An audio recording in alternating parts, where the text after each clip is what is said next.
Hello students, welcome to my channel.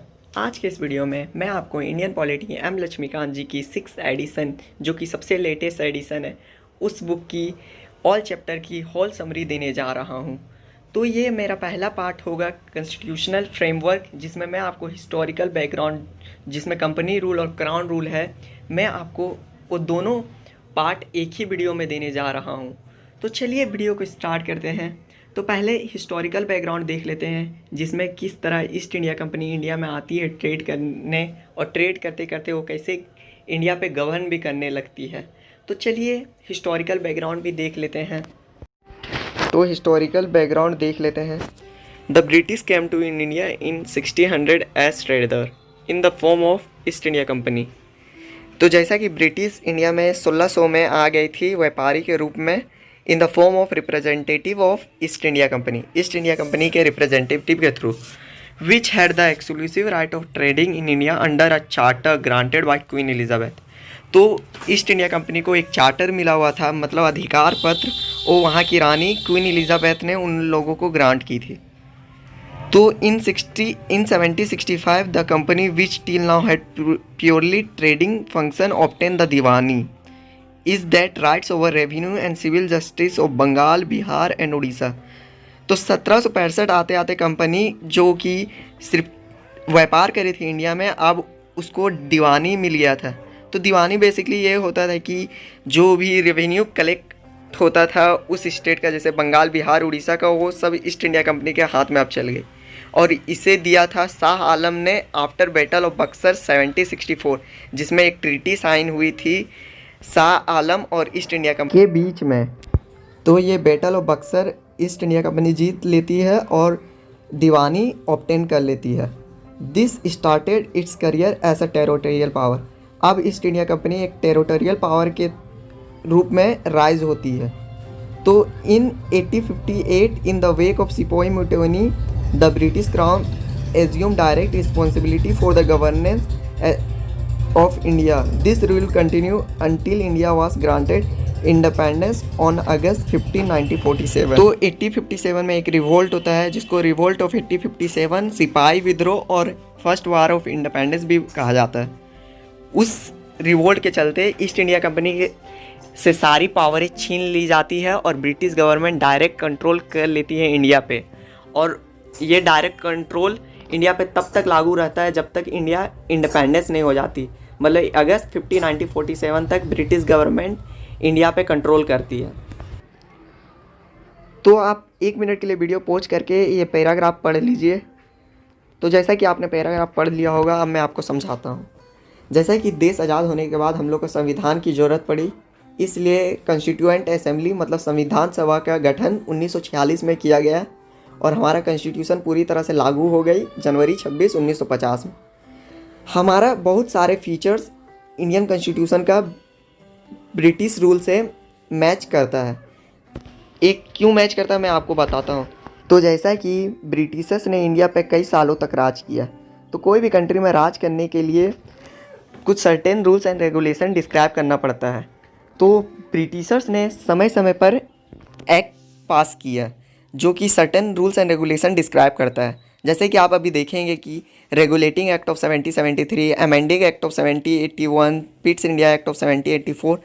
मतलब जब भी कोई भी रूल्स एंड रेगुलेशन डिस्क्राइब करना पड़ता था, ज़रूरत पड़ती थी, तो ब्रिटिश गवर्नमेंट एक एक्ट पास कर देती थी ब्रिटिश पार्लियामेंट में, और वो एक्ट बन जाता था एक कॉन्स्टिट्यूशन, जिसमें लिखा रहता था कि आपको क्या करना है और क्या नहीं। मतलब रूल्स एंड रेगुलेशन लिखा रहता था कि आपको क्या करना है और क्या नहीं।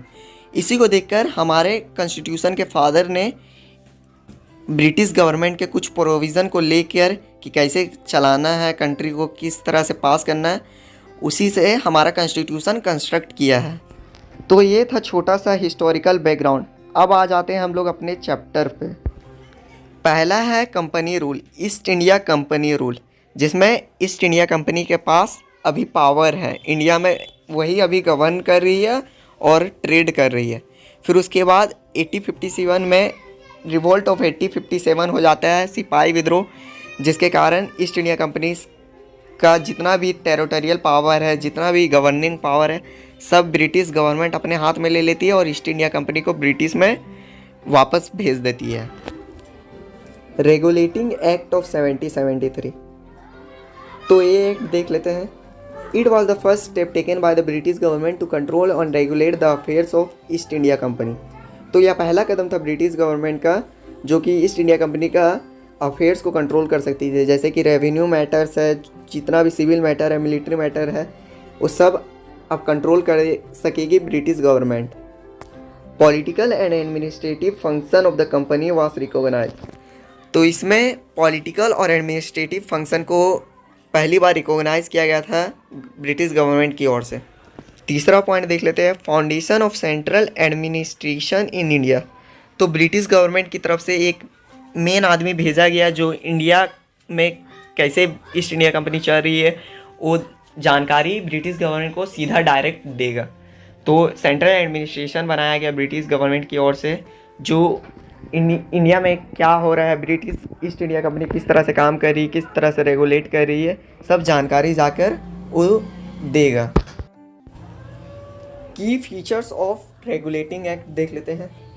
तो पहला point, governor of Bengal as governor general of Bengal. मैं यहाँ एक बात क्लियर कर देना चाहता हूँ, जब ईस्ट इंडिया कंपनी इंडिया में ट्रेड करने आई थी तो 3 गवर्नर हुआ करते थे। पहला गवर्नर ऑफ बंगाल, मद्रास और बॉम्बे।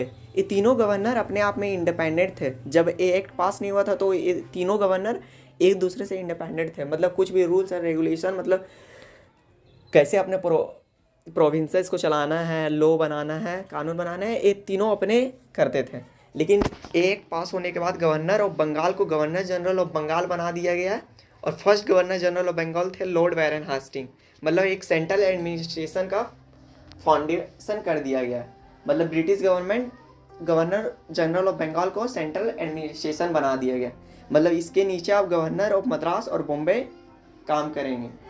अभी तो इस एक्ट में बस थोड़ी सी पावर छीना गया है, आगे के एक्ट में देखेंगे तो गवर्नर ऑफ मद्रास और बॉम्बे से और भी पावर छीनी जाती है। तो governor of Madras and Bombay made inferior before this act they were independent to each other. तो तीसरा पॉइंट देख लेते हैं, establishment of supreme court in Calcutta in 1774। तो सुप्रीम कोर्ट का इस्टेब्लिशमेंट हो गया था कलकत्ता में विथ 1 चीफ जस्टिस और 3 अदर जजेस के। चौथा पॉइंट देख लेते हैं, प्रोहिबिशन ऑन कंपनी सर्वेंट्स। तो कंपनी सर्वेंट जो ईस्ट इंडिया कंपनी में जो काम करते थे वो लोग पहले बहुत लग्जरियस लाइफ जीते थे, सबसे प्रेजेंट लेते थे, ब्राइब्स मतलब घूस, मतलब पूरा लग्जरियस लाइफ जीते थे। तो इस पर ब्रिटिश गवर्नमेंट ने रोक लगा दी। पहले के कंपनी सर्वेंट क्या करते थे कि गांव वाले से घूस लेते थे, एक्सेप्ट करते थे प्रेजेंट्स, वो सब पे अब ब्रिटिश गवर्नमेंट ने रोक लगा दी, ई प्रोविजन ऑन कंपनी सर्वेंट्स। तो पांचवा पॉइंट देख लेते हैं, कोर्ट ऑफ डायरेक्टर बनाया गया जो ईस्ट इंडिया कंपनी का गवर्निंग बॉडी था, कोर्ट ऑफ डायरेक्टर्स। तो उसको बोला गया है कि आप सिविल, मिलिट्री और रेवेन्यू मैटर है वो हमको सबमिट करिए। कोर्ट ऑफ डायरेक्टर बेसिकली था governing body of East India company. तो उसको बोला गया कि आप सिविल, मिलिट्री और रेवेन्यू मैटर जितना भी है आप हमें सबमिट करिए। तो ये था की फीचर ऑफ रेगुलेटिंग एक्ट। अब दूसरे एक्ट पे आ जाते हैं। तो दूसरे एक्ट पे आ जाते हैं, ये है amending act of 1781 also known as act of settlement. तो आशा करता हूँ आप बुक लेकर वीडियो देख रहे होंगे, क्योंकि यहाँ पूरा पॉइंट लिखना पॉसिबल नहीं है, इसलिए मैं कुछ मेन पॉइंट लेके चल रहा हूँ। आप बुक निकाल के एक एक पॉइंट देखते जाइए बुक में। तो चलिए आते हैं वीडियो पे। It exempted jurisdiction of supreme court, मतलब ज्यूरिडिक्शन सुप्रीम कोर्ट को इंटरफेरेंस को रोका गया इसमें। इस एक्ट में बेसिकली सुप्रीम कोर्ट इंटरफेयर नहीं कर सकता था कंपनी सर्वेंट, गवर्नर जनरल और उसके काउंसिल पर, अगर वो ऑफिशियली काम कर रहे हैं तब। मतलब समझ लिए basically it exempted the jurisdiction of supreme Court to the governor general and their council if they work officially. मतलब अगर वो ऑफिशियली कोई भी काम कर रहे हैं तो उसमें सुप्रीम कोर्ट इंटरफेयर नहीं कर सकता। Also jurisdiction of supreme court in revenue matters, अगर रेवेन्यू मैटर पे भी ये अपना इंटरफेयर नहीं कर सकता। मतलब इसमें सुप्रीम कोर्ट का इंटरफेरेंस को बहुत घटाया गया। तीसरा पॉइंट देख लेते हैं, jurisdiction of supreme Court has applicable to the inhabitants of Calcutta. मतलब जुरिडिक्शन सिर्फ सुप्रीम कोर्ट का सिर्फ अप्लीकेबल होगा इनहेबिटेंट्स ऑफ कलकत्ता के लोगों पर। जैसे कि अगर हिंदू आता है तो उसे हिंदू लॉ के तहत देखा जाएगा और मुस्लिम आएगा तो मोहम्मडियन लॉ के थ्रू। तो चौथा पॉइंट देख लेते हैं, appeals from the provincial court given to the governor general and their council. मतलब अपील्स जो भी प्रोविंशियल कोर्ट का आएगा वो सुप्रीम कोर्ट के पास नहीं जाएगा, वो गवर्नर जनरल और उसके काउंसिल पास जाएगा। और पांचवा पॉइंट है, गवर्नर जनरल और उसके काउंसिल प्रोविंशियल कोर्ट के कोई भी रूल्स और रेगुलेशन बना सकते थे। तो इस एक्ट में सुप्रीम कोर्ट के इंटरफेरेंस को रोका गया। तो चलिए अब तीसरे एक्ट में आ जाते हैं, पिट्स इंडिया एक्ट ऑफ 1784। तो इसका पहला पॉइंट देख लेते हैं, political and commercial function of company separated. तो इसका क्या मतलब है मैं आपको बताता हूँ। जैसा कि ईस्ट इंडिया कंपनी इंडिया में ट्रेड करने आई थी, लेकिन ट्रेड करते करते वो इंडिया पे गवर्न भी करने लगी थी। तो ब्रिटिश गवर्नमेंट ने बोला कि ये क्या हो रहा है, ईस्ट इंडिया कंपनी तो एक कमर्शियल कंपनी है, तो वो गवर्न कैसे कर सकती है, गवर्न करने का काम तो हमारा है। तो ब्रिटिश गवर्नमेंट ने बोला कि ईस्ट इंडिया कंपनी ट्रेड ही करेगी और गवर्न करने का काम वो अब हम लोग करेंगे। तो इसी में system of double government introduce हुआ, जिसमें बोर्ड ऑफ कंट्रोल बनाया गया, जो कि सेंट्रल ब्रिटिश गवर्नमेंट थी बोर्ड ऑफ कंट्रोल का मेंबर, और ईस्ट इंडिया कंपनी को बोली कि आप सीधा ट्रेड करिए, आप गवर्न नहीं कर सकते, क्योंकि आप ट्रेडिंग कंपनी है, कमर्शियल कंपनी है, तो आप ट्रेड पे ध्यान दीजिए, हम लोग गवर्न कर लेंगे। तो कोर्ट ऑफ डायरेक्टर जो कि ईस्ट इंडिया कंपनी का गवर्निंग बॉडी थी, उसको कमर्शियल यूनिट दे दिया गया कि आप कमर्शियल मतलब ट्रेड करिए, और बोर्ड ऑफ कंट्रोल जो कि सेंट्रल ब्रिटिश गवर्नमेंट थी वो पॉलिटिकल संभालेगी आज के बाद से। तो for the first time the East India company territory called the British possession in India. तो ईस्ट इंडिया कंपनी का जो टेरिटरी था वो पहली बार ब्रिटिश पोजेशन इन इंडिया कहलाने लगा। तो एग्ज़ाम के पर्सपेक्टिव से ये एक्ट थोड़ा इंपॉर्टेंट हो जाता है, तो इस एक्ट पे आप लोग थोड़ा ज़्यादा ध्यान दीजिएगा। तो चलिए दूसरा एक्ट देख लेते हैं, एक्ट ऑफ 1786। तो इस एक्ट में क्या हुआ चलिए देखते हैं।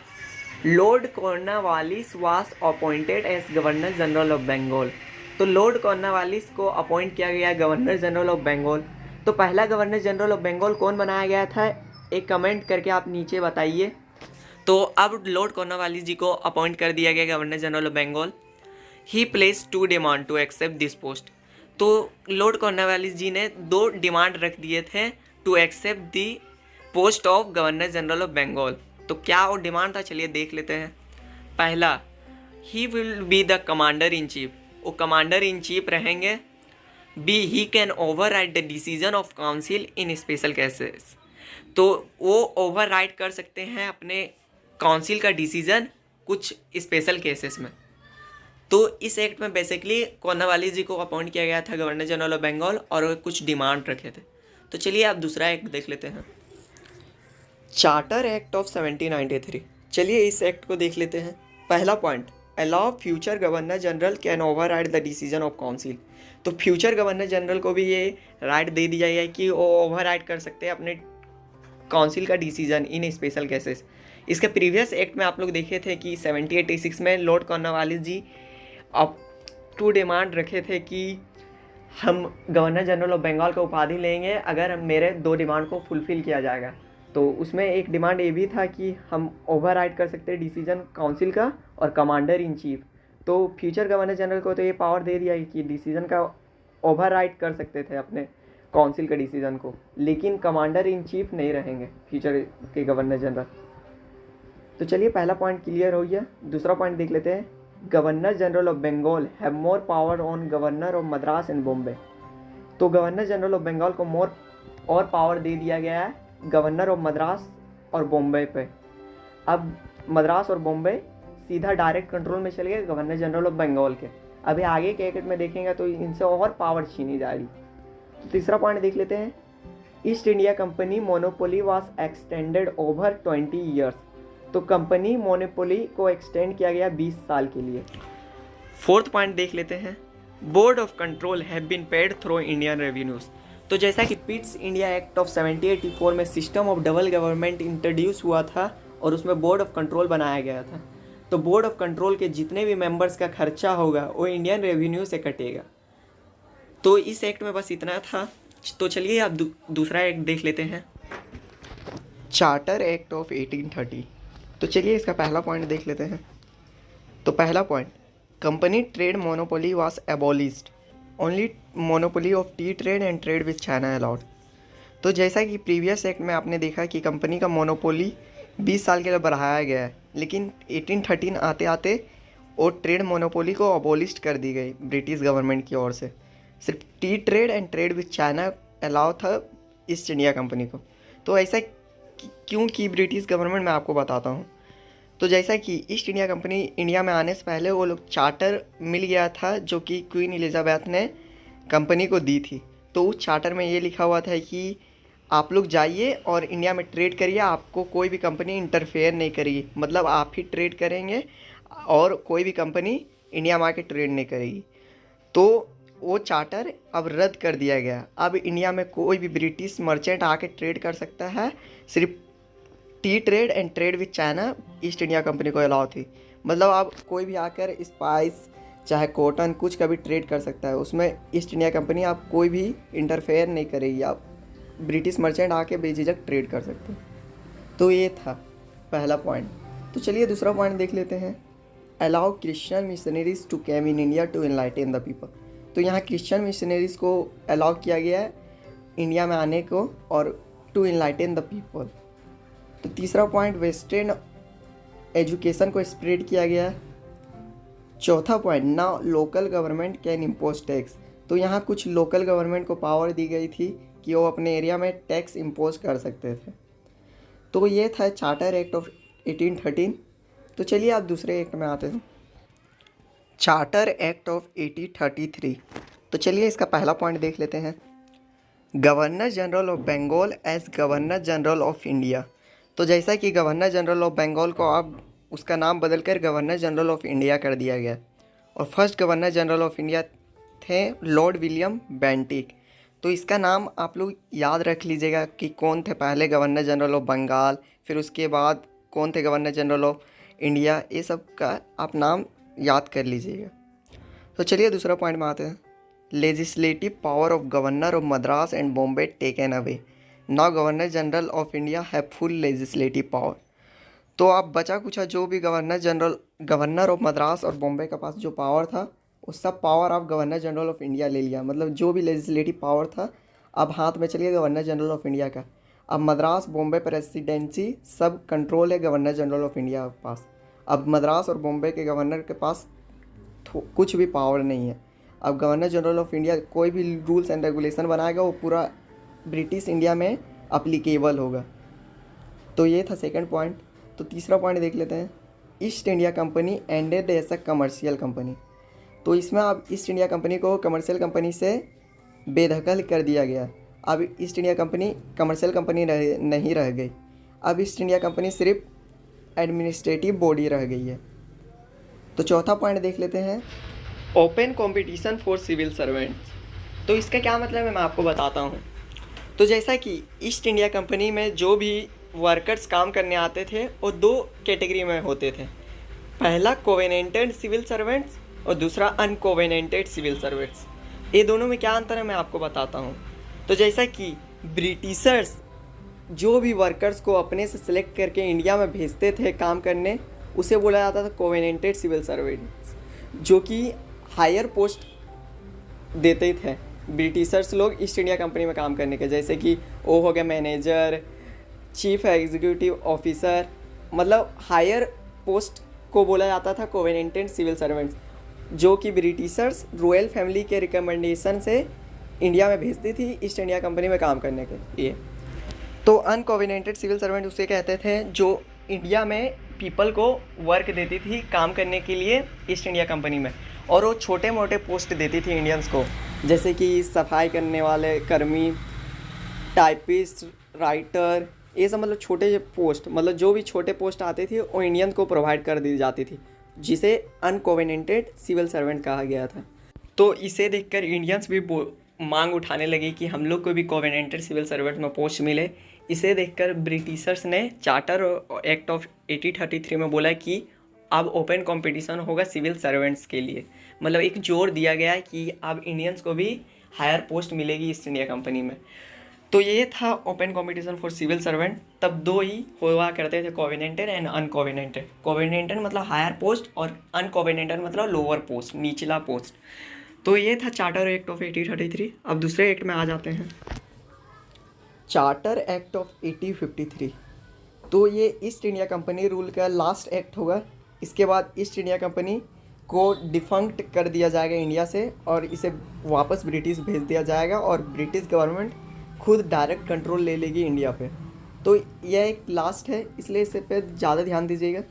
तो चलिए पहला पॉइंट देख लेते हैं। First point, for the first time executive and legislative council of governor general of India have separated made Indian central legislative council.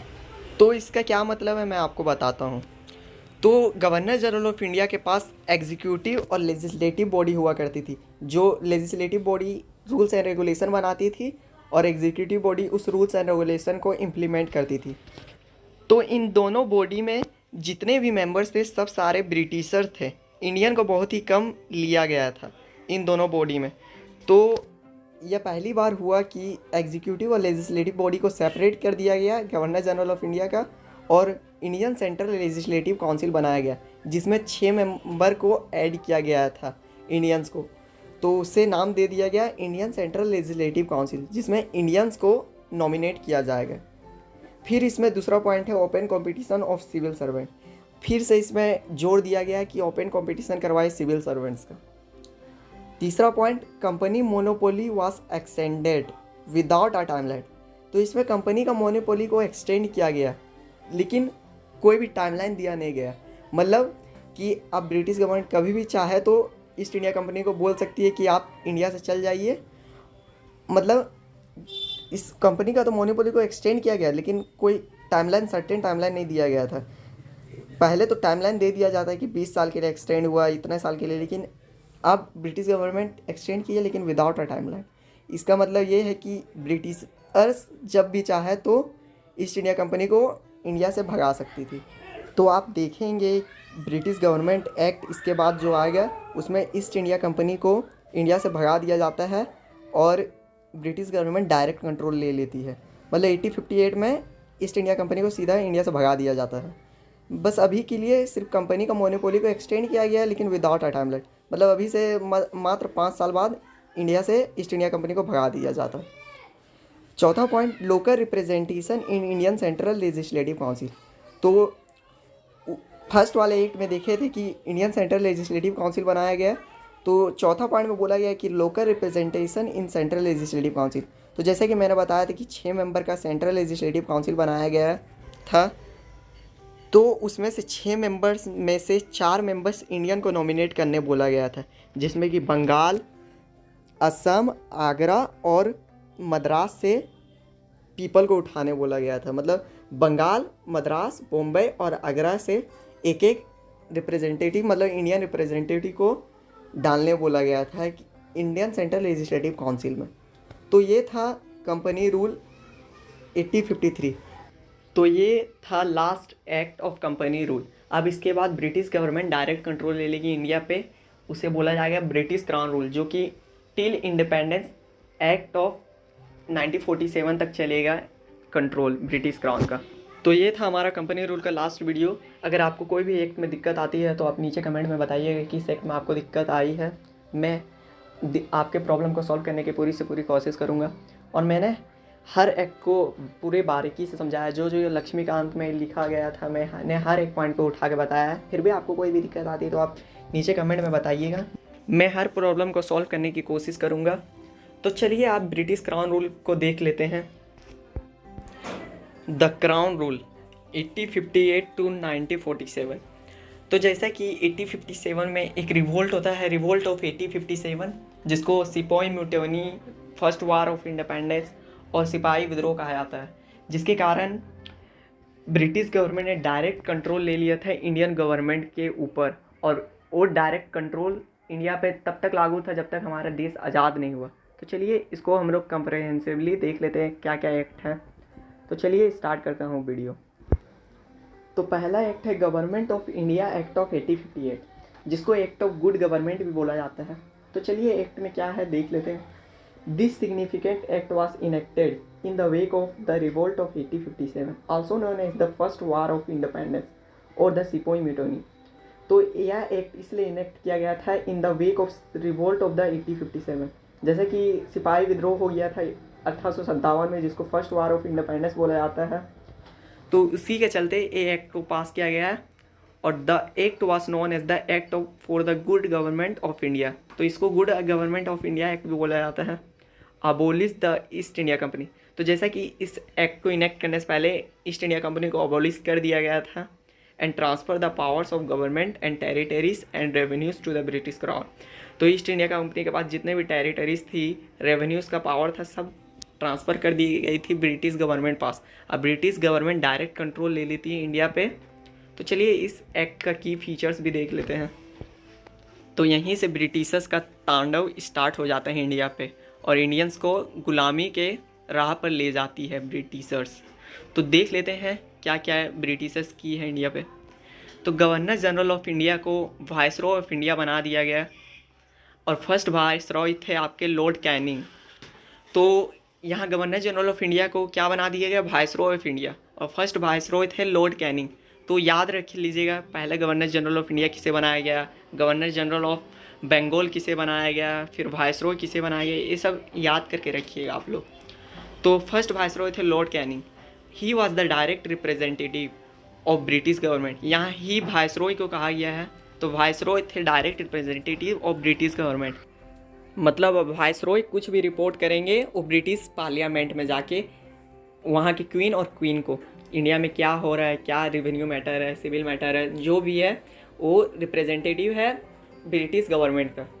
तो दूसरा पॉइंट देख लेते हैं। It ended the system of double government by abolishing board of control and court of director.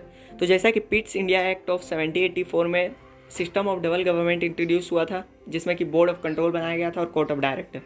तो इस act में वो दोनों को अबोलिश कर दिया जाता है कि अब आप लोग की कोई ज़रूरत नहीं है, अब हम लोग तो डायरेक्ट कंट्रोल ले लिए ये हैं इंडिया पे, तो कोर्ट ऑफ डायरेक्टर और बोर्ड ऑफ कंट्रोल की क्या ज़रूरत है, ये दोनों को अबोलिश कर दिया गया। तो तीसरा, office of secretary of state created. मतलब यहाँ सेक्रेटरी ऑफ स्टेट बनाया गया, vested with complete authority and control Indian administration.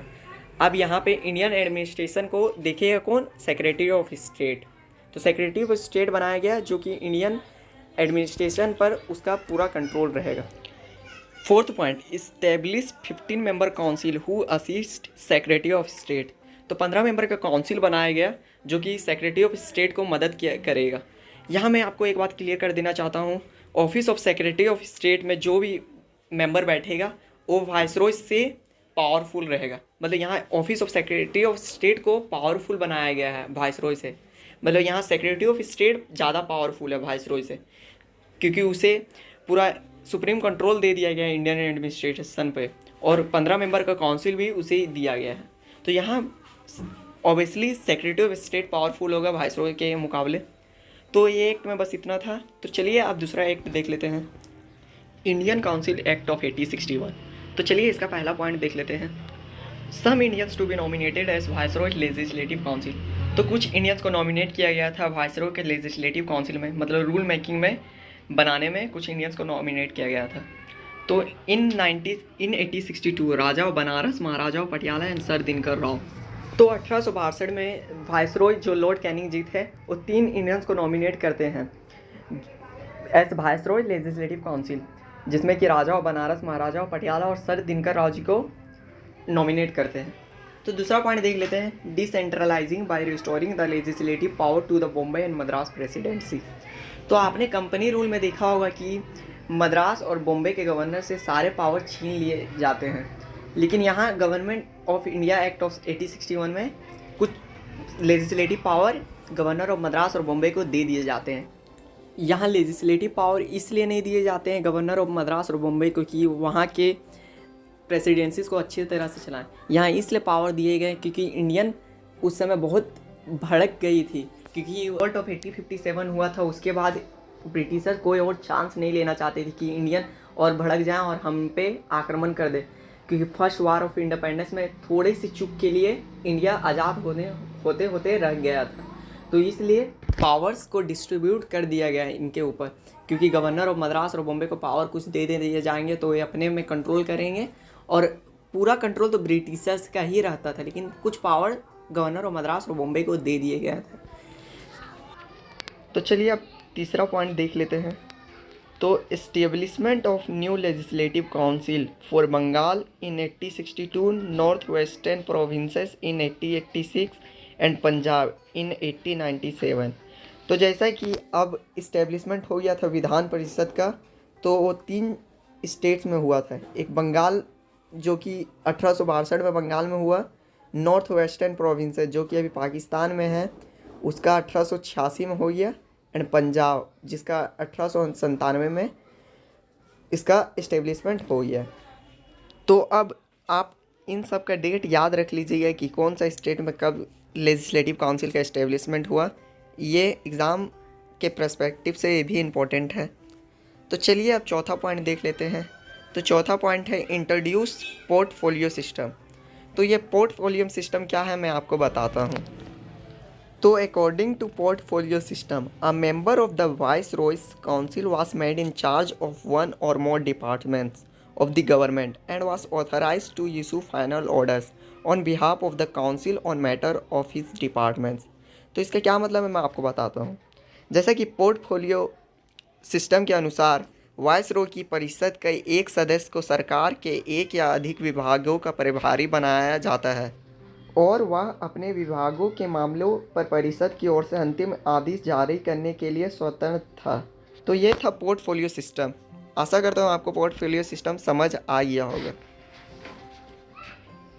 तो इस एक्ट में पहली बार पोर्टफोलियो सिस्टम को इंट्रोड्यूस किया गया था। तो चलिए 5th पॉइंट देख लेते हैं, इशू इमरजेंसी ऑर्डिनेंस। तो इस एक्ट में वाइसरॉय को ये पावर दे दी गई थी कि कोई भी इमरजेंसी केसेस में वो इमरजेंसी लगा सकता था। तो वो इमरजेंसी का टाइम पीरियड था 6 मंथ। 6 मंथ के लिए वाइसरॉय कोई भी अपने प्रोविंसेस में इमरजेंसी ऑर्डिनेंस इशू कर सकता था, और वो इमरजेंसी ऑर्डिनेंस 6 मंथ के लिए वैलिड थी। तो वाइसरॉय को इसमें पावर दे दिया गया था कि आप इमरजेंसी ऑर्डिनेंस इशू कर सकते हैं। तो ये था इंडियन काउंसिल एक्ट ऑफ 1861। तो चलिए आप दूसरे एक्ट देख लेते हैं, इंडियन काउंसिल एक्ट ऑफ 1892। तो चलिए इसका पॉइंट्स देख लेते हैं। पहला point, increase the number of additional non official members but maintain official majority in them. तो यहाँ एडिशनल और नॉन ऑफिशियल मेंबर्स इंडियंस को कहा गया है। तो जैसा कि वाइसरॉय का एग्जीक्यूटिव और लेजिस्लेटिव काउंसिल में जो भी मेंबर्स बैठे थे उनमें नॉन ऑफिशियल मेंबर मतलब इंडियन को ज़्यादा डालने की बात की गई इस एक्ट में। तो लेकिन इसमें और एक एक्सेप्शन रख दी ब्रिटिशर्स की, इसमें ऑफिशियल मेजोरिटी रखिएगा ज़्यादा, मतलब ब्रिटिश से जो चुन के आएंगे बंदे उनमें मेजोरिटी रखिएगा, मतलब नॉन ऑफिशियल मेंबर को भी रखिए लेकिन मेजोरिटी ऑफिशियल को ज़्यादा दीजिएगा। तो इस एक्ट में यही बताया गया पहला पॉइंट में। तो दूसरा पॉइंट देख लेते हैं, increase the function of legislative council and gave them the power of discussing the budget and addressing question to the executive. तो यहाँ फंक्शन कुछ इंक्रीज़ की गई थी लेजिस्लेटिव काउंसिल का। तो प्रीवियस एक्ट में देखे थे जैसे कि लेजिस्लेटिव काउंसिल का इस्टेब्लिशमेंट हो गया था, तो अब लेजिस्लेटिव काउंसिल को कुछ पावर्स दी गई थी कि आप बजट को डिस्कस कर सकते हैं अपने विधान परिषद में और कुछ क्वेश्चन एड्रेस कर सकते हैं एग्जीक्यूटिव बॉडी को। तो पहली बार बजट इनेक्ट हुआ था 1860 में, याद रखिएगा पहला बार बजट इनेक्ट हुआ था 1860 में, और 1892 में विधान परिषद को ये पावर दे दी गई थी कि आप बजट के बारे में डिस्कस कर सकते हैं, लेकिन काउंटर क्वेश्चन लेजिस्लेटिव बॉडी से ये नहीं पूछ सकते हैं। मतलब यहाँ सिर्फ बजट को डिस्कस करने का राइट दिया गया था, मतलब उस पर काउंटर क्वेश्चन नहीं पूछ सकते थे। तो इसके आगे वाले एक्ट आने में देखेंगे आप लोग कि बजट पे काउंटर क्वेश्चन भी हम लोग पूछ सकते हैं, लेकिन इस एक्ट में काउंटर क्वेश्चन पूछने को कोई अधिकार नहीं था। मतलब जो भी बजट आया उसके बारे में आप डिस्कस तो कर सकते हैं, लेकिन लेजिस्लेटिव बॉडी पे आप ये नहीं बोल सकते कि आपने इस बजट में क्या हुआ, क्या खराबी है, ये बजट सही नहीं है, उसके बारे में आप काउंटर क्वेश्चन लेजिस्लेटिव बॉडी को नहीं कर सकते हैं। सिर्फ एग्जीक्यूटिव बॉडी को आप क्वेश्चन एड्रेस कर सकते हैं ओनली। तो पहली बार बजट इनेक्ट हुआ था, ये याद रख लीजिएगा 1860 में। तो चलिए तीसरा पॉइंट देख लेते हैं, तीसरा point, it provided for the nomination of some non official member. तो यहाँ कुछ नॉन ऑफिशियल मेंबर को नॉमिनेट किया गया था, मतलब इंडियंस को नॉमिनेट किया गया था वाइस रो के एग्जीक्यूटिव और लेजिस्लेटिव काउंसिल में। तो यहाँ पर पहली बार इनडायरेक्ट इलेक्शन हुआ था, मतलब नॉमिनेट करके एग्जीक्यूटिव और लेजिस्लेटिव काउंसिल में बैठाया गया था मेंबर्स को। तो बेसिकली यहाँ पर एक प्रॉपर वोटिंग दे के इलेक्शन नहीं हुआ था कि वाइस रो के एग्जीक्यूटिव और लेजिस्लेटिव काउंसिल में इंडियंस को बैठाया। यहाँ पर कुछ नॉमिनेशन फाइल किया गया था वाइस रो के थ्रू कि वाइस रो किसी को भी चुन लेगा और सीधा जाके बैठ जाएगा, मतलब रिकमेंडेशन आया था वाइस रो के पास कि हाँ आप ये इंडियंस को वाइस रो के एग्जीक्यूटिव और लेजिस्लेटिव बॉडी में ले लीजिए, मतलब यहाँ नॉमिनेशन हुआ था। तो इसे आप एक एग्जाम्पल के रूप में समझ लीजिए, जैसे कि इंडिया, प्रेसिडेंट ऑफ इंडिया को कैसे चुना जाता है इंडिया में, नॉमिनेट करके सब एमएलए लोग जीता हुआ सब जाके वोटिंग करते हैं, तब नॉमिनेट होके प्रेसिडेंट ऑफ इंडिया के बन जाते हैं। तो उसी तरह तब वाइस रॉय रिकमेंडेशन दिए थे कि इस इंडियंस को आप मेरे एग्जीक्यूटिव और लेजिस्लेटिव बॉडी में बैठा दीजिए, और वो इंडियंस को उस समय बैठा दिया जाता था। तब से इसे इनडायरेक्ट इलेक्शन बोला जाता है। तो ये बात आप लोग याद रखिए कि इनडायरेक्ट इलेक्शन कब हुआ था पहली बार, तो Indian council of act of 1892 में पहली बार इनडायरेक्ट इलेक्शन हुआ था, जहाँ की नॉमिनेट करके सब नॉन ऑफिशियल मेंबर्स को इलेक्ट किया जाता था। तो पहली बार इनडायरेक्ट इलेक्शन को वो हुआ, ये याद रखिएगा कि 1892 में पहली बार इनडायरेक्ट इलेक्शन हुआ था। तो ये था इंडियन काउंसिल एक्ट ऑफ 1892। तो चलिए आप दूसरे एक्ट पे आ जाते हैं। इंडियन काउंसिल एक्ट ऑफ 1909 सबसे इम्पोर्टेंट एक्ट। इस एक्ट में ब्रिटिशर्स लोग अब इंडिया पर अपना तांडव मचाना स्टार्ट कर देते हैं। अब इंडिया को एक तोड़ने की कोशिश करते हैं, डिवाइड एंड रूल का। तो देख लेते हैं कि कैसे कैसे इंडिया को तोड़ने की कोशिश करते हैं ब्रिटिशर्स लोग। तो इस एक्ट को मोर्ले और मिंटो रिफॉर्म के नाम से भी जाना जाता है। तब मोर्ले थे सेक्रेटरी ऑफ स्टेट और मिंटो थे वाइस रॉय ऑफ इंडिया। तो याद रख लीजिए कि मोर्ले कौन थे और मिंटो कौन थे। मोर्ले थे आपका सेक्रेटरी ऑफ स्टेट और मिंटो थे वाइस रॉय ऑफ इंडिया। तो इसलिए इस एक्ट को बोला गया मोर्ले मिंटो रिफॉर्म। तो चलिए इसका पहला पॉइंट देख लेते हैं। Increase the size of legislative council. The number of members in the central legislative council was raised from 60 to 60। तो यहाँ पर साइज इंक्रीज किया गया था लेजिस्लेटिव काउंसिल का। वाइस रो का लेजिस्लेटिव काउंसिल में साइज को इंक्रीज कर दिया गया था। The number of member in the central legislative council was raised from 60 to 60। तो इंडियन सेंट्रल लेजिस्लेटिव काउंसिल जो बना था उसमें 60 मेंबर्स से को बढ़ाकर 60 मेंबर कर दिया गया, मतलब 16 मेंबर से 60 मेंबर कर दिया गया यहाँ पे इस एक्ट में। तो दूसरा पॉइंट देख लेते हैं। Majority of official member in central and majority of non official member in provincial. तो यहाँ पर मेजॉरिटी रखा गया ऑफिशियल मेंबर, मतलब ब्रिटिशर्स का जो मेजॉरिटी है वो सेंट्रल में रखा गया और इंडियंस का मेजॉरिटी ऑफ प्रोविंसल में रखा गया। मतलब सेंट्रल में पावर में थी ब्रिटिशर्स और स्टेट में पावर में थी आपका नॉन ऑफिशियल, मतलब स्टेट में इंडियंस थे। तो चलिए दूसरा पॉइंट भी समझ आई है। तीसरा पॉइंट देख लेते हैं। Function enlarge members were allowed to ask supplementary question on budget. तो जैसा कि प्रीवियस एक्ट में देखे थे कि लेजिस्लेटिव काउंसिल को पावर दे दिया गया था कि डिस्कस करने बजट को, लेकिन काउंटर क्वेश्चन नहीं पूछने का हक था, मतलब सप्लीमेंट्री क्वेश्चन नहीं पूछ सकती थी। तो इस एक्ट में वो सप्लीमेंट्री क्वेश्चन पूछने का हक दे दिया गया था बजट के ऊपर। तो इस एक्ट में बस फंक्शन इलाज कर दिया गया था, मतलब आप काउंटर क्वेश्चन पूछ सकते थे लेजिस्लेटिव बॉडी से। तो चलिए अब दूसरा पॉइंट देख लेते हैं। चौथा point, for the first time associate Indian to viceroy's as executive council.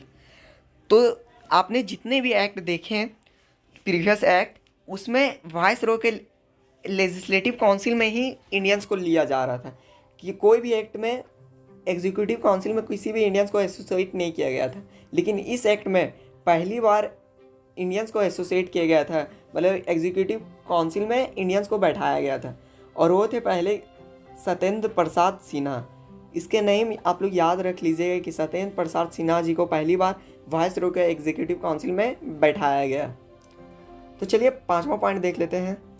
Representation of communal representation for Muslim bye accepting the concept of separate electorate.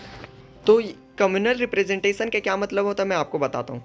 जैसे कि कोई भी कम्युनिटी का कोई भी पीपल है, जैसे कि कोई भी सिख हो या मुस्लिम हो या एक कम्युनिटी का पीपल होते हैं, वो अपना लीडर अपनी कम्युनिटी का चुनेंगे। जैसे कि आप एग्जांपल में ले लीजिए कि सिख, कोई भी सिख बंदा है तो वोटिंग देने जाएगा तो वो सिख ही बंदा को चुनेगा और वही सिख बंदा वो सिख बंदा को ट्रीट करेगा। तो यहाँ पर कम्युनल रिप्रेजेंटेशन उसी को बोला गया। तो यहाँ पर कम्युनल रिप्रेजेंटेशन का इंट्रोडक्शन दे दिया गया था ब्रिटिशर की ओर से। तो बेसिकली वो इंडिया को तोड़ना चाहता था पार्ट में। तो पहली बार कम्युनल रिप्रेजेंटेशन मुस्लिम को दिया गया था by the accepting the concept of separate electorate. तो इसी एक्ट से मुस्लिम लोगों के अंदर भड़काया गया था ब्रिटिशर्स की ओर से। तो आगे चल के आप देखें कि मुस्लिम लोग एक सेपरेट कंट्री का डिमांड करती है, तब जाके पाकिस्तान का फॉर्मेशन होता है। तो मुस्लिम लोगों को बेसिकली भड़काया गया ब्रिटिशर्स की ओर से कि इंडियंस के प्रति। और मुस्लिम लीग का फॉर्मेशन आप देखेंगे तो 1906 में हुआ था और 1909 होते होते ये लोगों को सेपरेट इलेक्टोरेट प्रोवाइड कर दिया गया था। और इसी के चलते मुस्लिम लोग और भड़क गई और सेपरेट कंट्री का डिमांड करने लगी। तो यहाँ Lord Minto father of communal electorate कहा जाता है लॉर्ड मिंटो जी को, जो कि वाइसरॉय थे इंडिया के तब। तो इन्हें फादर ऑफ कम्युनल इलेक्टोरेट बोला जाता है क्योंकि इन्होंने ही कम्युनल इलेक्टोरेट प्रोवाइड करवाया था। तो चलिए 6th पॉइंट देख लेते हैं। Provide for the separate representation of presidency corporation, chambers of commerce, universities and जमींदार। तो यहाँ पे सेपरेट रिप्रेजेंटेशन यहाँ पर प्रेसिडेंसी कॉरपोरेशन को भी दे दिया गया, चैम्बर ऑफ कॉमर्स को भी दे दिया गया, यूनिवर्सिटीज़ को भी दे दिया गया और ज़मींदार्स को भी दे दिया गया। तो यहाँ पे बेसिकली डिवाइड एंड रूल का खेल खेला गया कि इंडिया को डिवाइड करो और रूल करो। तो इस एक्ट में बस इतना ही था। तो चलिए अब दूसरे एक्ट पे आ जाते हैं। Government of India act of 1919, also known as Montagu Chelmsford reform. तो मॉन्टेगू जी थे तब सेक्रेटरी ऑफ स्टेट और चेम्सफोर्ड थे वाइसरॉय ऑफ इंडिया। तो इसलिए इसे मॉन्टेगू चेम्सफोर्ड रिफॉर्म के नाम से भी जाना जाता है। तो आप याद रखिए कि मॉन्टेगू तब थे सेक्रेटरी ऑफ स्टेट और चेम्सफोर्ड थे वाइसरॉय ऑफ इंडिया। तो चलिए इसका की फीचर्स देख लेते हैं। की features, first point, central control over the provinces, demarcating and separating the central and provincial subject. तो यहाँ पर डिमार्केट किया गया था सेंट्रल और प्रोविंशियल सब्जेक्ट। यहाँ पे सेंट्रल का अलग सब्जेक्ट निकाला गया था और प्रोविंशियल का अलग सब्जेक्ट निकाला गया था। बेसिकली यहाँ डिमार्केट किया गया था, सेंट्रल कौन सा काम करेगा और प्रोविंशियल कौन सा काम करेगा। यहाँ पे देखेंगे तो सेंट्रल को ज़्यादा पावर दिया गया था और प्रोविंशियल को बहुत ही कम सब्जेक्ट दिया गया था। जैसे कि यहाँ सफाई वफाई जो भी है वो प्रोविंशियल में घुसाया गया था और सेंट्रल में अच्छे खासी मिलिट्री पावर थी, रेवेन्यू का पावर थी, पुलिस उलिस जितना भी पावर था वो सेंट्रल में था। मतलब सेंट्रल में जो कि ऑफिशियल मेंबर थे वो लोग अपने पास पावर रख लिया और प्रोविंशियल मतलब जो नॉन ऑफिशियल कंट्रोल था उसको पावर बहुत पावरलेस कर दिया। तो यहाँ पर डिमार्केट किया गया था सब्जेक्ट, मतलब प्रोविंशियल सब्जेक्ट और सेंट्रल सब्जेक्ट निकाला गया था। तो पहला पॉइंट यही था। तो दूसरा पॉइंट देख लेते हैं, dyarchy, double rule introduce in provinces. तो डीआरकी का मतलब डबल रूल होता है। तो डीआरकी में कौन कौन से सब्जेक्ट थे मैं आपको बताता हूँ। एक था ट्रांसफ़र सब्जेक्ट और एक रिजर्व सब्जेक्ट। तो इन दोनों में क्या अंतर है मैं आपको एक एग्जांपल के थ्रू बताता हूँ। तो जैसा कि कोई भी गवर्नर रूल्स और रेगुलेशन बनाता है तो उस रूल्स एंड रेगुलेशन को बनाने के बाद वो लेजिस्लेटिव बॉडी को आंसरेबल होता है।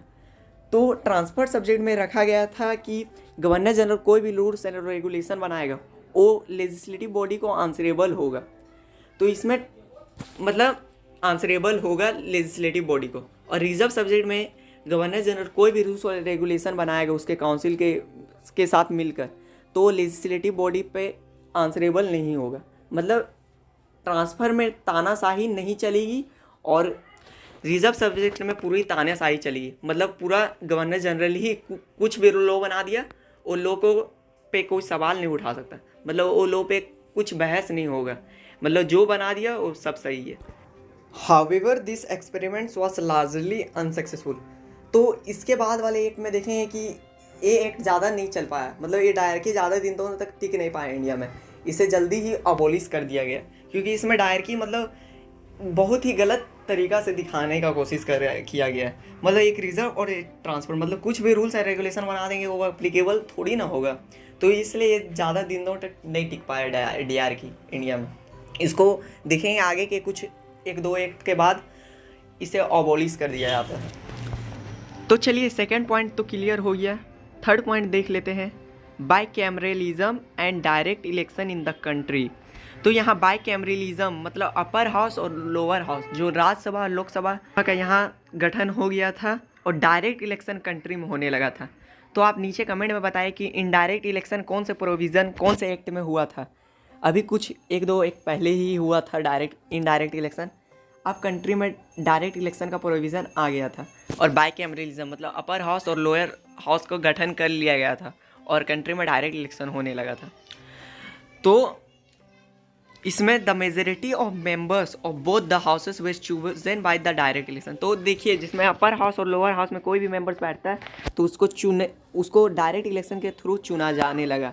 तो ये कौन सा एक्ट हम लोग को बताता है, एक्ट ऑफ 1919, मतलब मोंटेगू चेम्सफोर्ड रिफॉर्म हम लोग को ये बताता है कि डायरेक्ट इलेक्शन शुरुआत हो गया था और इसके पहले वाला एक्ट में इनडायरेक्ट इलेक्शन हुआ था। तो चलिए थर्ड पॉइंट तो क्लियर हो गया होगा, तो चलिए फोर्थ पॉइंट देख लेते हैं, 3:6 इन वाइसरॉय एग्जीक्यूटिव काउंसिल। तो जैसा कि वाइसरॉय के एग्जीक्यूटिव काउंसिल में 6 मेंबर हुआ करते थे, तो उसमें 3 मेंबर को इंडियन चुनने को बोला गया, मतलब 6 मेंबर हुआ करते थे वाइसरॉय के एग्जीक्यूटिव काउंसिल में, उसमें से 3 मेंबर को इंडियन चुनने को बोला गया। तो ये था फोर्थ पॉइंट। तो चलिए और आगे का पॉइंट देख लेते हैं, वो दूसरे इंटरफेरेंस में आपको दिखेगा। तो चलिए पांचवा पॉइंट देख लेते हैं, separate electorate for 6 Indians, Christians, Anglo Indians and Europeans. तो इसके पहले वाले एक्ट में देखे थे मोरले मिंटो रिफॉर्म में, उसमें सिर्फ सेपरेट इलेक्टोरेट मुस्लिम्स को दिया गया था, लेकिन इसमें और एक्सटेंड कर दिया गया, जिसमें सिक्स को भी दे दिया गया, इंडियन क्रिश्चियन को भी दे दिया गया, एंग्लो इंडियंस को भी दे दिया गया और यूरोपियंस को भी दे दिया गया।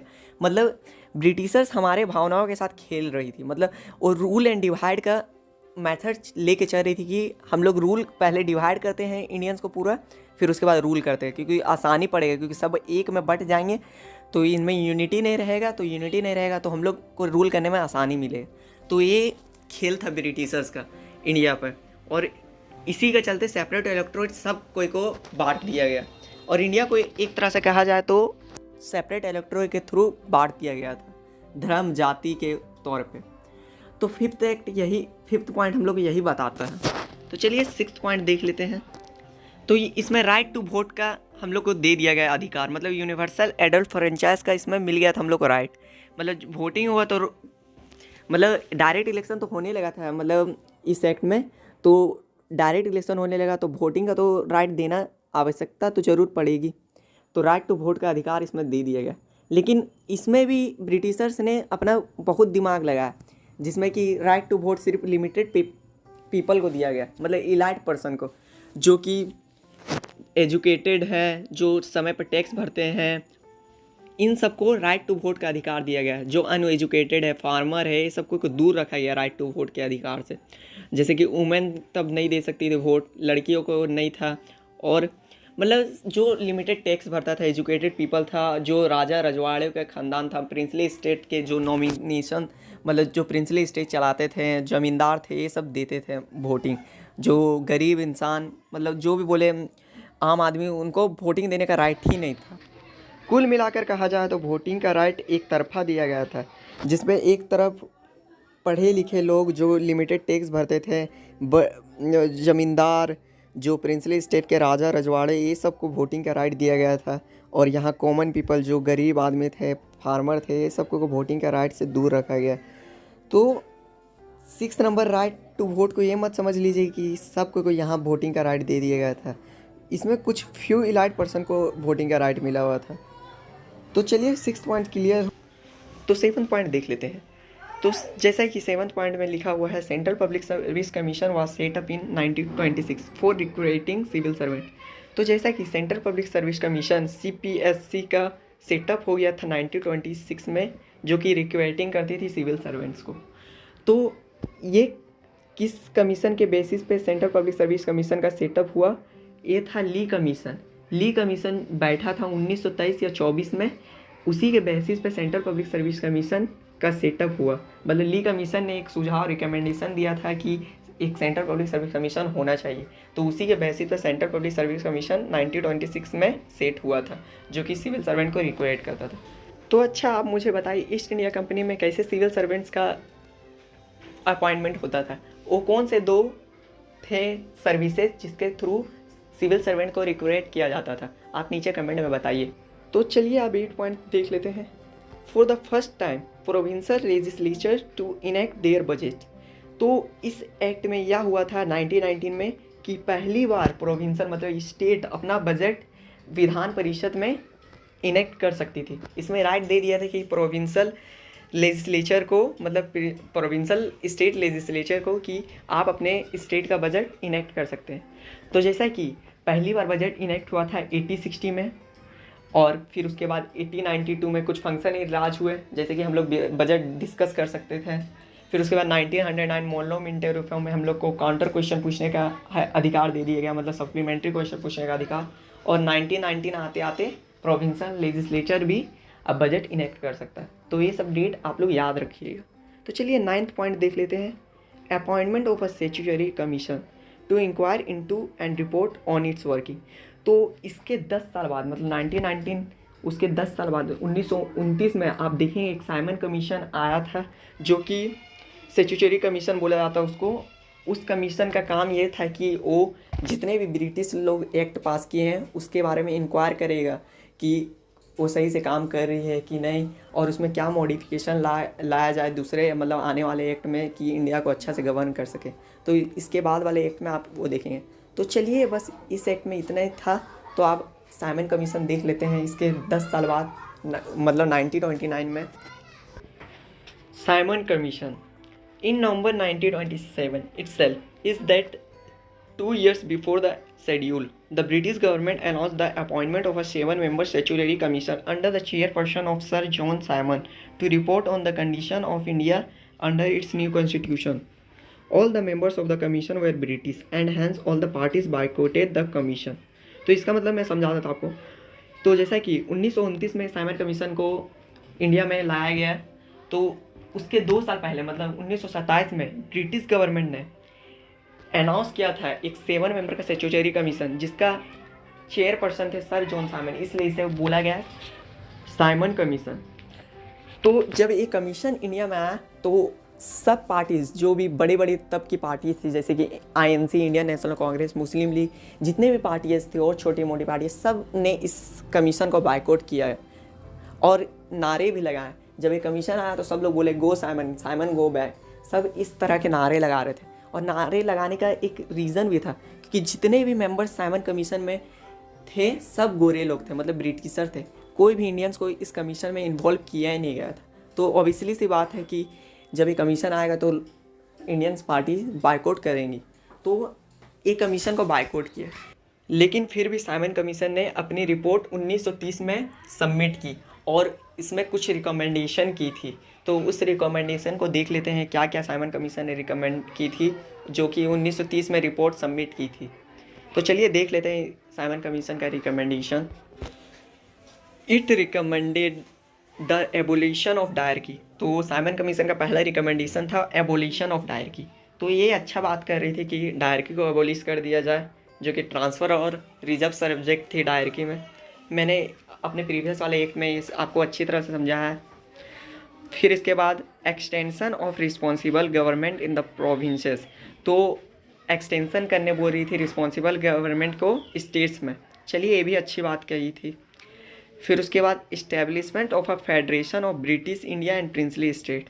तो फेडरेशन मतलब पावर को डिवाइड करने की बात की गई थी इंडियन ब्रिटिश इंडिया में और प्रिंसली स्टेट, जो राजा रजवाड़े के राज में जो शहर था उस पर। तो चलिए ये भी बात अच्छी कही गई। Continuation of communal electorate and so on. तो ये वाला बहुत गलत चीज़ कही गई। इसमें बोला गया कि कंटिन्यूएशन ऑफ कम्युनल इलेक्टोरेट मतलब सेपरेट रिप्रेजेंटेशन देने के बात कही गई थी। तो गोरे लोग बेसिकली इंडिया को डिवाइड ही करने चाहते थे। तो ये था साइमन कमीशन का रिकमेंडेशन। तो आप साइमन कमीशन का रिकमेंडेशन को याद रखिएगा, ये बहुत काम देगा। तो पहला रिकमेंडेशन था एबोलिशन ऑफ डायरकी, दूसरा extension of responsible government in the provinces, तीसरा था establishment of federation of British India and Indian princely state, और चौथा था continuation of communal electorates and so on. तो ये सब था major recommendation of Simon commission. तो इस रिकमेंडेशन को पास करने के लिए ब्रिटिश में मतलब लंदन में एक राउंड टेबल कॉन्फ्रेंस अरेंजमेंट हुआ था। 3 राउंड टेबल कॉन्फ्रेंस मतलब 3 बार राउंड टेबल कॉन्फ्रेंस का अरेंजमेंट किया गया था, जिसमें कि इंडियंस के बड़े बड़े पार्टी जैसे आईएनसी, इंडियन नेशनल कांग्रेस, मुस्लिम लीग, आईएनसी में महात्मा गांधी, डॉक्टर BR अम्बेडकर और बड़े बड़े लीडर्स लोग गए थे अटेंड करने। तो इसे 3 राउंड टेबल कॉन्फ्रेंस में इस रिकमेंडेशन को पढ़ा गया और इसे finally white paper of constitutional reform मतलब WPCR के थ्रू इस साइमन कमीशन के रिकमेंडेशन को पास करा लिया गया। और आप देखेंगे इसके आगे वाले एक्ट आने में 1935 मतलब government of India act of 1935 में कुछ सर्टेन चेंजेस के साथ उस एक्ट को पास किया जाता है इसी के बेसिस पे, साइमन कमीशन के बेसिस पे। तो 3 राउंड टेबल कॉन्फ्रेंस हुआ, उसमें पढ़ा गया रिकमेंडेशन को और white paper of constitutional reforms के बेसिस पे इस साइमन कमीशन को पास करा लिया जाता है। तो ये था साइमन कमीशन। तो चलिए अब इसके 1929 और 1935 के बीच में 1932 में एक कम्युनल अवार्ड होता है। तो चलिए उसको भी देख लेते हैं 1932 में क्या हुआ था कम्युनल अवार्ड और किसे कहा जाता है कम्युनल अवार्ड। Communal award 1932। तो चलिए कम्युनल अवार्ड देख लेते हैं। In August 1932 Ramsay MacDonald the British prime minister announced a scheme of representation of the minorities which came to known as the communal award। तो अगस्त 1932 में रमसैया मैकडोनाल्ड जो कि British prime minister थे तब के, उन्होंने एक स्कीम अनाउंस की जिसमें डिप्रेस्ड क्लास मतलब शेड्यूल कास्ट और शेड्यूल ट्राइब को सेपरेट रिप्रेजेंटेशन देने की बात की गई। तो इसमें अब सेपरेट रिप्रेजेंटेशन डिप्रेस्ड क्लास को भी देने की बात की गई थी। पहले तो इंडियंस को दे दिए गए, मुस्लिम को दे दिए गए, एंग्लो इंडियंस को, क्रिश्चियन को, मतलब डिवाइड तो सब तरफ की कर दिया गया सब कम्युनिटी के लोगों को। अब जो बचा कुचा जो डिप्रेस्ड क्लास भी थे उनको भी सेपरेट रिप्रेजेंटेशन देने की बात की। तो इसे कहा जाता है कम्युनल अवार्ड, मतलब सेपरेट रिप्रेजेंटेशन देने की बात की गई तो माइनॉरिटीज़ को मतलब डिप्रेस्ड क्लास, शेड्यूल कास्ट और शेड्यूल ट्राइब्स को, तो इसे कहा गया कम्युनल अवार्ड। तब जब ये बात महात्मा गांधी जी को पता चली कि अब सेपरेट रिप्रेजेंटेशन डिप्रेस्ड क्लास को भी देने वाली है, तो महात्मा गांधी उस समय पुणे के यरवदा जेल में बंद थे। जब ये बात उन्हें पता चली तो वो फास्ट अनटू डेथ पे चल गए थे, मतलब भूखे रहने के आंदोलन में। तो इसके चलते इंडियन नेशनल कांग्रेस और डिप्रेस्ड क्लास के बीच में एक पैक्ट साइन हुआ जिसे कहा गया पूना पैक्ट। तो इस पूना पैक्ट में ये था कि हिंदू जॉइंट इलेक्टोरेट का गठन किया गया जिसमें कि रिजर्व सीट शेड्यूल क्लास को देने की बात कही गई, मतलब माइनॉरिटीज़ को रिजर्व सीट देने की बात कही गई थी। और हिंदू जॉइंट इलेक्टोरेट का गठन किया गया था कि no representation in the community of Hindu, मतलब कोई भी किसी को भी सेपरेट क्लास नहीं देने की जरूरत है, रिजर्व सीट दे दिया गया था डिप्रेस्ड क्लास, इसे कहा गया था पूना पैक्ट। तो ये था कम्युनल अवार्ड ऑफ 1932। तो चलिए आप देख लेते government of India act of 1935। Government of India act of 1935। तो इस एक्ट के लगभग 250 प्रोविज़न हमारे इंडियन कॉन्स्टिट्यूशन में लिए गए। तो चलिए इसका पहला पॉइंट देख लेते हैं। तो इसमें ऑल इंडिया फेडरेशन की बात कही गई जिसमें फेडरल लिस्ट, प्रोविंशियल लिस्ट और कंकरेंट लिस्ट लाई गई, जिसमें फेडरल लिस्ट सेंटर के लिए थे 59 आइटम्स, स्टेट के लिए थे 54 आइटम्स, और कंकरेंट लिस्ट में जिसमें दोनों सेंट्रल भी और स्टेट भी कोई लॉ बना सकता था, उसमें 36 आइटम रखे गए।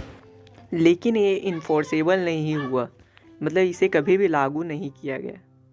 तो चलिए दूसरा पॉइंट देख लेते हैं।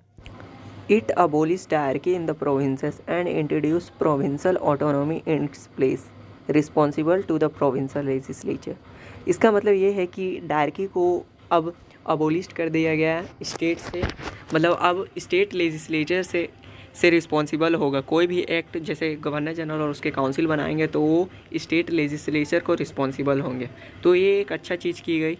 और ये कब इफ़ेक्ट में आया? ये 1937 आते आते इफ़ेक्ट में आ गया था और ये 1939 में डिसकंटिन्यूड भी हो गया। मतलब इफ़ेक्ट में आया 1937 में और डिसकंटिन्यू हो गया 1939 में।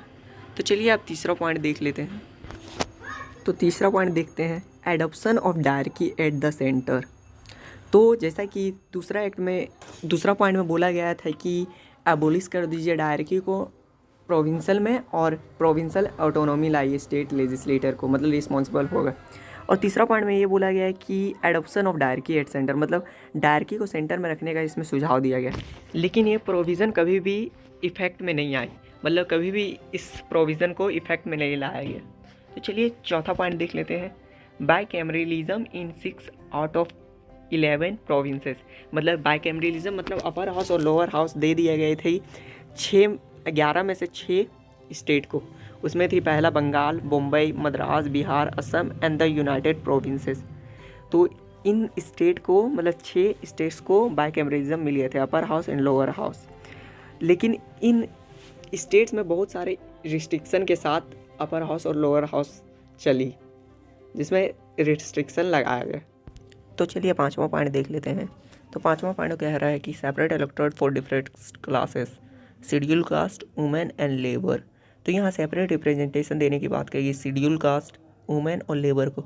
तो जैसा कि कम्युनल अवार्ड में एक पूना पैक्ट साइन हुआ था जिसमें हिंदू जॉइंट इलेक्टोरेट बनाया गया था। तो ब्रिटिश लोग इतने बदमाश थे कि उस हिंदू जॉइंट इलेक्टोरेट को तोड़कर एक फिर से सेपरेट रिप्रेजेंटेशन देने की बात कही गई है शेड्यूल कास्ट को। और यहाँ तक कि अब वुमेन मतलब औरतों को भी एक सेपरेट रिप्रेजेंटेशन देने की बात की और लेबर वर्कर्स को भी। इनका बस चले तो इस हर कम्युनिटी को डिवाइड करना चाहेंगे, क्योंकि इनका एक ही मोटो था, रूल एंड डिवाइड। तो ये जितना भी तोड़ सके इंडिया को तोड़ने की कोशिश की है। मतलब यहाँ वुमेन, लेबर, मतलब सबको रिप्रेजेंटेशन दे दिए गए। इंडियंस, क्रिश्चियन, मुस्लिम, सिख, ईसाई, जितने भी कम्युनिटी के लोग थे सबको देने की बात की गई। और इस एक्ट में वुमेन और लेबर और शेड्यूल कास्ट को देने की बात की गई। तो चलिए अब छठा पॉइंट देख लेते हैं, abolish the council of India establish by the government of India act of 1858। The secretary of state for India was provided with team of adviser.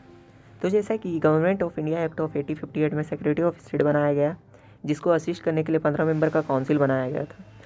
तो 15 मेंबर का काउंसिल ब्रिटिशर्स लोग अपॉइंट करती थी ब्रिटिश से। तो इसमें बोला गया है कि सेक्रेटरी ऑफ स्टेट को जो 15 मेंबर असिस्ट करते हैं काउंसिल, उसको टीम ऑफ एडवाइज़र हम लोग प्रोवाइड करेंगे, मतलब वो इंडियन से होगा। तो 6 पॉइंट हम लोग को यही बताता है। तो चलिए आप 7th पॉइंट देख लेते हैं। 7th point, 10% of the total population gold the voting right. तो जैसा कि यहाँ 10% राइट दे दिया गया था वोटिंग का पीपल को। इंडिया में जितने भी पॉपुलेशन है उसको, उसमें से 10% पीपल को वोटिंग का राइट दे दिया गया था। तो जैसा कि प्रीवियस एक्ट में सिर्फ फ्यू एलाइट पर्सन को वोटिंग का राइट मिला हुआ था, लेकिन अब जो है 10% का वोटिंग राइट मिल गया था पीपल को, मतलब जो भी 10% के लोग हैं उसको वोटिंग का राइट मिल गया था। तो चलिए 8वां पॉइंट भी देख लेते हैं, establishment of a reserve bank of India. तो जैसे कि इस एक्ट में रिजर्व बैंक ऑफ इंडिया का भी हो गया था establishment, reserve bank of India RBI। तो चलिए 9th पॉइंट भी देख लेते हैं, establishment of public service commission, provincial public service commission and joint public service commission for 2 और मोर प्रोविंसेस। तो जैसे कि यहाँ पब्लिक सर्विस कमीशन का गठन हो गया था, जो कि IAS IPS ऑफिसर जो बनते हैं वो public service commission, provincial magistrate PCS और जॉइंट पब्लिक कमीशन, जिसमें 2 और 2 से ज़्यादा प्रोविंसेस मिलकर जो PCS निकालते हैं उसे कहा जाता है जॉइंट पब्लिक सर्विस कमीशन। तो जैसे कि इस एक्ट में पब्लिक सर्विस कमीशन का इस्टेब्लिशमेंट हो गया था। तो चलिए 10वां पॉइंट भी देख लेते हैं, establishment of a federal court which was set up इन 1937। तो जैसे कि इसमें फेडरल कोर्ट का भी इस्टेब्लिशमेंट हो गया था, जो कि सेट हुई थी 1937 में। अभी 1935 चल रहा, मतलब 2 साल बाद फेडरल कोर्ट का भी इस्टेब्लिशमेंट कर दिया जाता है। तो ये था government of India act of 1935। इसके बाद लास्ट एक्ट है इंडियन इंडिपेंडेंस एक्ट ऑफ 1947। तो चलिए उसको भी देख लेते हैं, Indian independence act of 1947। On February 20, 1947, the British Prime Minister Salim Attlee declared that British rule in India would end by June 30, 1948, after which the power will transfer to the responsible Indian hands. तो जैसा कि 20 फरवरी 1947 को British prime minister सैलिम एटली declare कर देते हैं कि British का जो सत्ता है वो अब इंडिया से ख़त्म होने वाला है by the end of June 30, 1948। उसके बाद जो सत्ता का पावर है वो रिस्पॉन्सिबल इंडियन गवर्नमेंट के हैंड में, मतलब उसके हाथों में सौंप दिया जाएगा। तो 20 फरवरी को 1947 को प्राइम मिनिस्टर सैलिम एटली जी ये डिक्लेयर करते हैं। On June 3rd, Mountbatten Plan presented, which was accepted by the All India Congress and Muslim League for partition the country। तो जैसा कि 3 जून को लॉर्ड माउंटबेटन जी माउंटबेटन प्लान इंट्रोड्यूस करते हैं। तो लॉर्ड माउंटबेटन तब इंडिया के वाइसरॉय थे, तो माउंटबेटन प्लान प्रेजेंट करते हैं। तो माउंटबेटन प्लान में बेसिकली था कि इंडिया को 2 भागों में डिवाइड करने का सुझाव था, जिसमें एक भाग पाकिस्तान को दे दिया जाएगा और एक इंडिया रहेगा। तो उस प्लान को एक्सेप्ट कर लेती है इंडियन नेशनल कांग्रेस भी और मुस्लिम लीग को भी। माउंटबेटन जी जो प्लान प्रेजेंट करते हैं, जैसे ही ये प्लान एक्सेप्ट कर लिया जाता है दोनों मेजर पार्टी से, तो कंट्री का पार्टीशन हो जाता है और तब से पाकिस्तान एक नई कंट्री के तौर पे राइज करती है।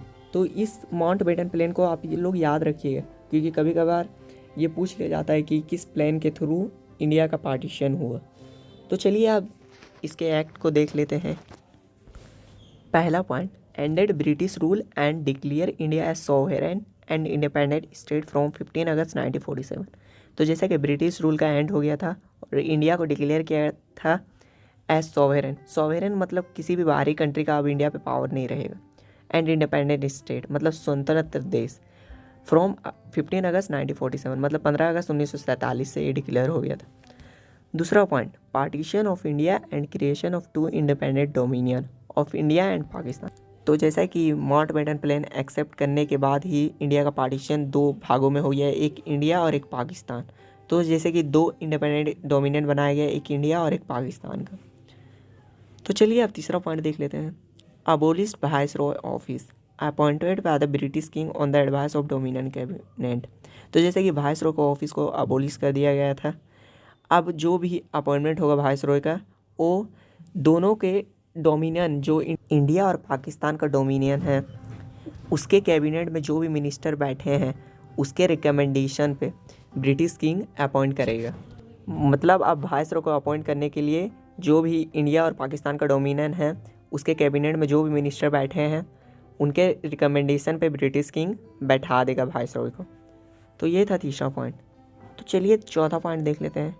Empowered the Constituent Assembly of the Dominions of India and Pakistan and to repeal any act of the British Parliament, including the Independence Act itself। तो जो दोनों कंट्री के कंस्टिट्यूएंट असेंबली को पावर दी गई थी कि कोई भी एक्ट, जो भी प्रीवियस एक्ट जितने भी ब्रिटिशर्स की तरफ से पास की गई है वो सब एक्ट को नलीफाई कर सकते हैं, मतलब रिपील कर सकते हैं। कोई भी एक्ट अब लागू नहीं होगा इंडिया और पाकिस्तान के डोमिनियन पर। यहाँ तक कि ये गवर्नमेंट ऑफ जो इंडियन इंडिपेंडेंस एक्ट ऑफ 1947 है उसको भी रिपील कर सकते हैं, उसको भी नल एंड वॉइड करार दे सकते हैं। तो ये पावर दी गई थी दोनों के कंस्टिट्यूएंट असेंबली को कि आप लोग कोई भी ब्रिटिशर्स के प्रीवियस एक्ट को आप नलीफाई कर सकते, यहाँ तक कि इंडिपेंडेंस एक्ट को भी। तो चलिए पांचवा पॉइंट देख लेते हैं।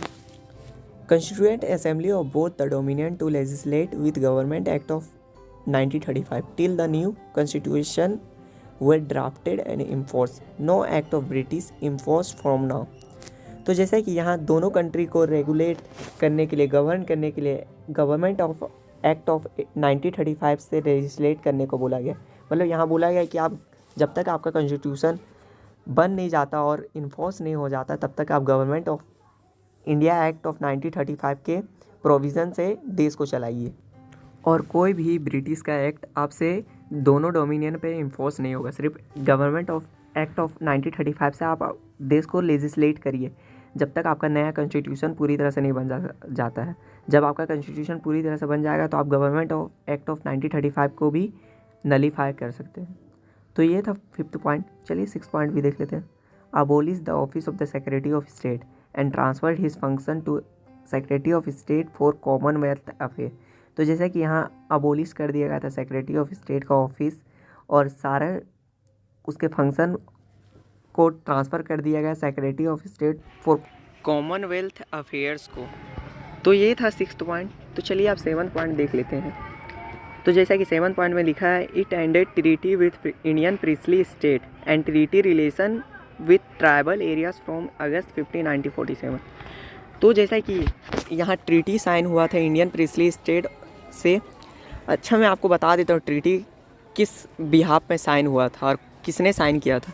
तो जैसा कि ईस्ट इंडिया कंपनी से जब पावर्स छीन ली गई थी, जो ब्रिटिश गवर्नमेंट ने छीनी थी पावर, तब government of India act of 1858 में एक ट्रीटी साइन हुई थी इंडियन प्रिंसली स्टेट, जो कि राजा रजवाड़े अपने एरिया में जो राज करते हैं उनके बीच और ब्रिटिश गवर्नमेंट के बीच। इस ट्रीटी में यह लिखा हुआ था कि हम आपके एरिया में कोई इंटरफेयर नहीं करेंगे, आप लोग अपने एरिया में जिस प्रकार से रूल करना चाहते हैं आप रूल करिए, बस हम लोग को महीना मंथली आके आप लोग रेवेन्यू दे दीजिएगा।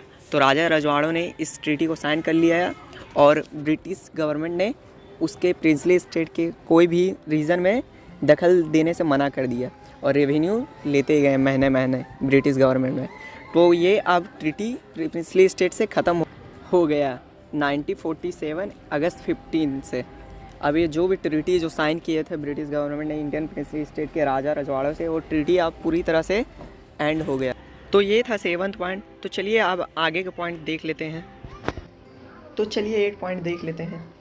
8 point, it granted freedom to the Indian princely states either to join the dominion of India or dominion of Pakistan or to remain independent. तो जैसा कि 7th वाले पॉइंट में देखे थे कि इंडियन प्रिंसली स्टेट से सब ट्रीटी एंड हो गई थी, तो अब इसमें प्रिंसली स्टेट को ये बोला गया है कि अब आपके साथ तो ट्रीटी सब ख़त्म हो गई है, अब आप ज्वाइन कर लीजिए या तो डोमिनियन ऑफ इंडिया या फिर डोमिनियन ऑफ पाकिस्तान, या अपने आप में स्वतंत्र रहिए, मतलब आज़ाद रहिए। तो इसी के देखते हुए हमारे जो इंडिया में कश्मीर था, वो कश्मीर के जो राजा थे हरी सिंह, वो ये डिसीज़न लिए कि ना तो हम पाकिस्तान में मिलेंगे ना तो इंडिया में मिलेंगे, हम लोग एक इंडिपेंडेंट स्टेट रहेंगे। तो जैसे ही हम लोग का देश आज़ाद हुआ 1947, उसके कुछ सालों बाद ही पाकिस्तान ने कश्मीर पर अटैक कर दिया और अपने आर्मी को भेज दिया। जहाँ तक दोनों कंट्री की आर्मी चली गई, जैसे इंडिया की आर्मी जहाँ तक पहुँची और पाकिस्तान की आर्मी जहाँ तक पहुँची, वहाँ बॉर्डर बन गया इंडिया और पाकिस्तान का। तो इसी तरह हैदराबाद के निज़ाम वो भी बोले कि हमको भी ना इंडिया में नहीं मिलना है, हमको पाकिस्तान में मिलना है। लेकिन हैदराबाद तो इंडिया के पूरा बिटवीन में आता है, बीच में आता है, तो इसे by the means of police action इसे इंडिया में मिला लिया गया। और कश्मीर के साथ एक सीज फायर एग्रीमेंट हुआ, उसके चलते आधा कश्मीर का हिस्सा जो आज़ाद कश्मीर बोला जाता है, वो पाकिस्तान अपने हिस्से में ले लिया कश्मीर को, और हम लोग का एक जम्मू कश्मीर है। तो ये बहुत गलत चीज़ की थी कि स्वतंत्र रहने को इंडियन प्रिंसली स्टेट को ये हक दे दी थी। तो ये था 8 पॉइंट। तो चलिए 9th पॉइंट देख लेते हैं। Provided for the governance of each of the dominion with government of India act of 1935। तो इस पॉइंट में ये बोला गया है कि जब तक कॉन्स्टिट्यूशन दोनों डोमिनियन का पूरी तरह से बन नहीं जाता, मतलब जब तक इन्फोर्सेबल नहीं हो जाता दोनों डोमिनियन इंडिया और पाकिस्तान का डोमिनियन पर, तब तक वो दोनों dominion government of India act of 1935 के प्रोविज़न पे चलेगी। तो 9th पॉइंट बेसिकली यही बोलता है। तो चलिए आप 10th पॉइंट देख लेते हैं। It deprive the British monarch of his right to veto bills. तो जैसा कि इंडिया को ब्रिटिशर्स मोनार्क ही चलाते थे, वहाँ के राजा रानी जो भी बिल पे अपना सिग्नेचर दे देते थे वो एक्ट बन जाता था और इंडिया पे लागू हो जाता था। तो इस पॉइंट में यही कहा गया है कि आप जो भी ब्रिटिश मोनार्क को बिल में जो साइन करते हैं वो आप इंडिया पे लागू नहीं होगा। तो ये था इंडियन इंडिपेंडेंस एक्ट ऑफ 1947, जिसके मेजर पॉइंट मैंने आपको समझा दिया। मैं यहाँ पे आपको कुछ इंपॉर्टेंट पॉइंट्स भी बताना चाहता हूँ। तो जैसा कि इंडिया और पाकिस्तान को बाउंड्री को डिटरमाइन करने के लिए एक बाउंड्री कमीशन बनाई गई, जिसको हेड कर रहे थे रेड क्लिफ।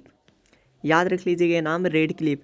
तो जैसे कि पाकिस्तान को कुछ प्रोविंसेस इंडिया के दिए गए थे, जिसमें था west Punjab, Sindh, Balochistan, east Bengal, north western frontier provinces, NWFP and district of Sylhet in Assam. तो असम का जो डिस्ट्रिक्ट था, जिला एक सिलहट, वो पाकिस्तान को दे दिया गया था। तो इसको हेड कर रहे थे रेडक्लिफ जी। तो ये आप लोग याद रखिएगा। तो जैसा कि 14 और 15 अगस्त के मध्य रात्रि में इंडिया से ब्रिटिश रूल का एंड हो गया था और पावर को ट्रांसफ़र कर दिया गया था टू इंडिपेंडेंट डोमिनियन। जो बनाया गया था इंडिया और पाकिस्तान का डोमिनियन को पावर ट्रांसफ़र कर दिए थे ब्रिटिशर्स लोग ने।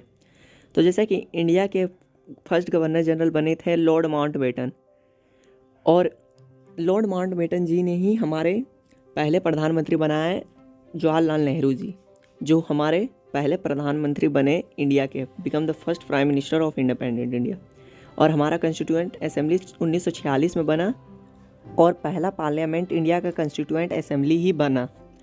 तो ये था हमारा पहला वीडियो जिसमें मैंने आपको कॉन्स्टिट्यूशनल फ्रेमवर्क का पूरा चैप्टर का फुल समरी वीडियो दिया है। अगर आपको वीडियो अच्छी लगी तो वीडियो को लाइक कर दीजिए, और अगले video making of the constitution आएगी, जो कि लक्ष्मीकांत जी की वो दूसरी चैप्टर है, उसका भी फुल समरी वीडियो आएगा। उस वीडियो को देखने के लिए आप चैनल को सब्सक्राइब कर लीजिए और बेल के आइकन को दबा दीजिए, ताकि आपको मेरी आने वाली वीडियो की नोटिफिकेशन मिल सके और आप वीडियो को देख सकें।